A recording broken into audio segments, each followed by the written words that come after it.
Президент Сооронбай Жээнбеков Бишкек шаардык номер 4 клиникалык ооруканасында дарыланып жаткан кыргыз-тажик чек арасындагы чырдын натыйжасына жабыркагандардан кабар алды. Бишкек травматология жана ортопедия илимий изилдөө борборунун директору Сабырбек Жумабеков жабыркандардын абалы жана аларга көрсөтүлүп жаткан медициналык жардам тууралуу айтып берди. Чек ара чырдын жабыр тарткандардын баарына керектүү медициналык жардам көрсөтүлүп, алар күнү-түнү дарыгерлердин көзөмөлүндө болуп, толук дары-дармектер менен камсыздалган. Президент Сооронбай Жээнбеков жабыркандардын баарына тезирээк сакайып кетишин каалап, дарыгерлерге ыкчам чараларды көргөндүгү үчүн ыраазычылык билдирди. Тийиштүү мамлекеттик органдар тарабынан баардык керектүү жардам берилерин баса белгиледи. Жаракат алгандарга президенттин атынан материалдык жардам көрсөтүлдү. Бизге кече күнү Баткен облусунан 10 жаракат алган биздин жарандарды алып келди. Анын 5 аскер кызматкери, 5 биздин жарандар. 3 бүгүнкү күнү реанимация бөлүмүндө жатат. Калган 7 бөлүмдөрдө жатышат.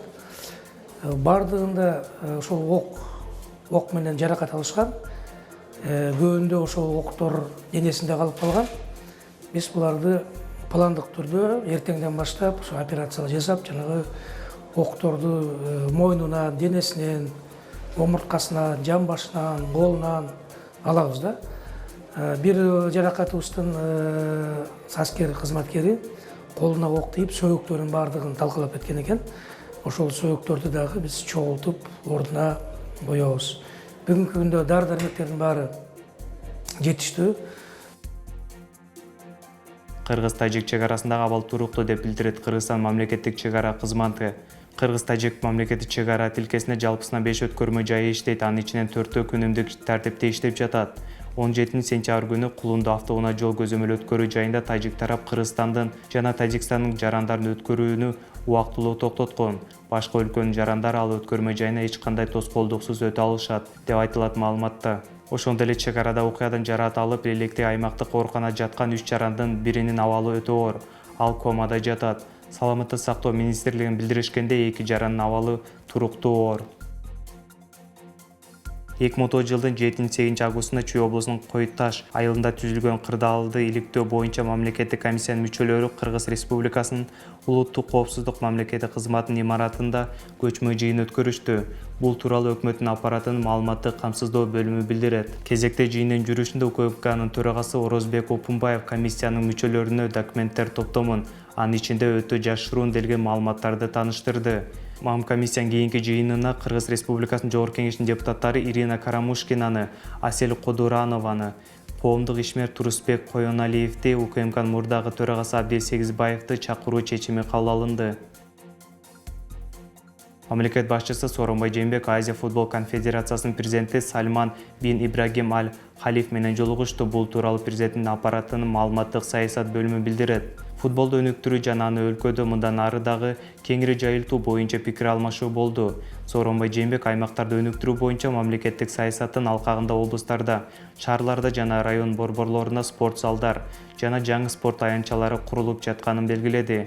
Сальман бин Ибрагим футболду колдоосу жана жемиштүү кызматташуу үчүн кыргыз тарапка ыраазычылык билдирди. Ал Кыргызстандын футбол федерациясы менен биргелешкен иштер жүргүзүлүп жатканын баса белгилеп, өз ара кызматташуунун болочок пландары тууралуу айтып берди. 2010 жылдын аягына чейин 44 айыл таза суу менен камсыз кылуу болот. Бул тууралуу суу ресурстары мамлекеттик агенттигинин алдындагы ичүүчү суу менен камсыздоо жана саркындуу суу тармактарын өнүктүрүү департаментинин директору Аскарбек Токтошев президент Сооронбай Жээнбеков менен болгон жолугушууда билдирди. Анын айтуусунда 2023 жылга чейин өлкөнүн бардык айылдарын таза суу менен камсыз кылуу үчүн каражат жетиштүү. Анын ичинде 2018 жылы 653 айылдын 69 айылы таза суу менен камсыздалды. 2010 жылдын аягына чейин 44 айылды таза суу менен камсыз кылуу пландаштырылып жатат, деп билдирди Токтошев. Эске салсак, бүгүн 18 сентябрда мамлекет башчысы Сооронбай Жээнбеков өкмөткө караштуу суу ресурстары мамлекеттик агенттигинин директору Көкүмбек Таштаналиевди жана суу ресурстары мамлекеттик агенттигинин алдындагы ичүүчү суу менен камсыздоо жана саркындуу суу тармактарын өнүктүрүү департаментинин директору Аскарбек Токтошевди кабыл алды. Суу менен камсыздоо чөйрөсүнүн учурдагы абалы жана көйгөйлөрү, ишмердиги өлкөнүн ирригациялык системанын түйүнүн жана суу менен камсыз кылуу системаларын реконструкциялоо жана кеңейтүү боюнча артыкчылыктуу пландары талкууланды. Күн мурун Алык Лосмун атындагы улуттук китепканада манашчыларды эскерүү кечеси өттү. Бул тууралуу Маданият, маалымат жана туризм министрлигинин басма сөз кызматы билдирет. Аталган эскерүү Балык Кумар уулунун 220, Жаңыбай Кожек уулунун 150, Молдо Басан Мусулманкуловдун 135, Саякбай Карлаевдин 125 жана Уркаш Мамбеталиевдин 85 жылдыгына арналды. Уюштуруучулар Кыргыз Республикасы Маданият, маалымат жана туризм министрлиги, Манас эл кыймылы жана Көй Кашкак коомдук фонду. Бишкектин 1-Май районунда балдар аянтчасы ачылды. Бул тууралуу Бишкек шаарынын мэриясынан билдиришти. Балдар аянтчасы Токтоналиев 44 дарегинде жайгашкан. Аянтчанын салууга 238.117 сом сарпталган. Каражаттар жергиликтүү бюджеттен бөлүнгөн. Эскерте кетсек, буга чейин Октябрь айында да балдар аянтчасы ачылган. Оор атлетика боюнча дүйнө чемпиондугуна Кыргызстан атынан 2 спортчу катышат. Бул тууралуу Жаштар иштери, Дене тарбия жана спорт мамлекеттик агенттигинен билдиришти. Дүйнө чемпиондугу 16-22 сентябрь күндөрү Таиланддын Паттайя шаарында өтөт. Кыргызстан атынан бул мелдешке Изат Артыков жана Бактыөлөт Расулбеков катышууда. Артыков 67 кг, ал эми Расулбеков 96 кг салмакта күч сынашат.